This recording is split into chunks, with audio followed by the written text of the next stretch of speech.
महाराष्ट्र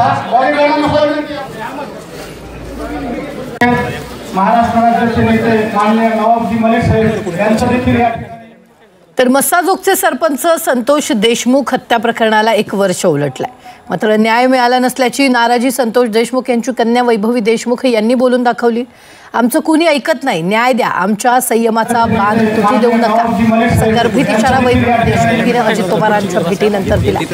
या संपूर्ण प्रकरणावर वैभवी देशमुख यांच्याशी बातचीत केली आमचे प्रतिनिधी ज्ञानेश्वर पतंगे यांनी। संतोष देशमुख यांच्या हत्येला आज 1 वर्ष पूर्ण झालेलं आहे आणि त्या अनुषंगाने तिथीनुसार आज त्यांचं प्रथम पुण्य स्मरण आहे। आपल्यावर बोलण्यासाठी संतोष देशमुख यांची कन्या वैभवी आहे। वैभवी, आपण बघतोय की ह्या सगळ्या घटनेला 1 वर्ष झालेलं आहे। हे वर्ष तुझ्यासाठी खूप कठीण खरं तर होतं। तू पहिल्या दिवसापासून ह्या सगळ्या लढ्यामध्ये आहेस आणि आज वर्ष पूर्ण झालंय। ह्या प्रवासाकडे तू कसं बघतेस?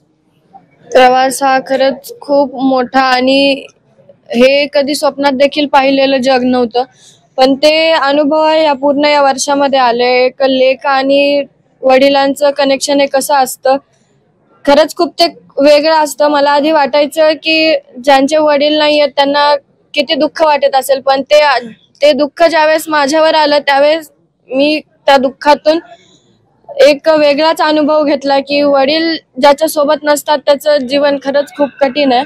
तर की लवकरात लवकर माझ्या वडिलांना न्याय मिळाला पाहिजे। 1 वर्ष झाले तरी आरोपी आणखीन सापडत नाहीयेत।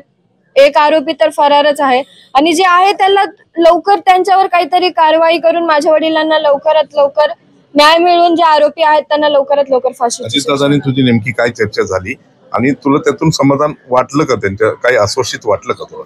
त्यांनी आश्वासन दिलंय की चालू आहे प्रोसेस, कोर्टाची प्रोसेसला वेळ लागतो।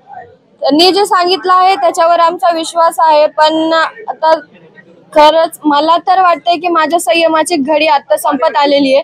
कारण की 1 वर्ष झालं आम्ही त्याच विचारात आहेत। मी आहे कॉलेजमध्ये पण माझं अर्ध लक्ष इकडेच आहे, कारण की मला माझ्या वडिलांना न्याय मिळवून द्यायचा आणि ज्या घटना होत आहेत त्याला खरंच कुठेतरी पूर्णविराम लागून जे महाराष्ट्रातल्या लोकांचं डोळ्यातलं पाणी आहे ते कुठेतरी थांबलं पाहिजे असं मला वाटतं। ते सरकारला वाटत नसेल का, हा मला खूप मोठा प्रश्न पडला। कॅमेरामन अमर चोंदेसह मी ज्ञानेश्वर पतंगे, टी24 तास, मस्साजोग, बीड।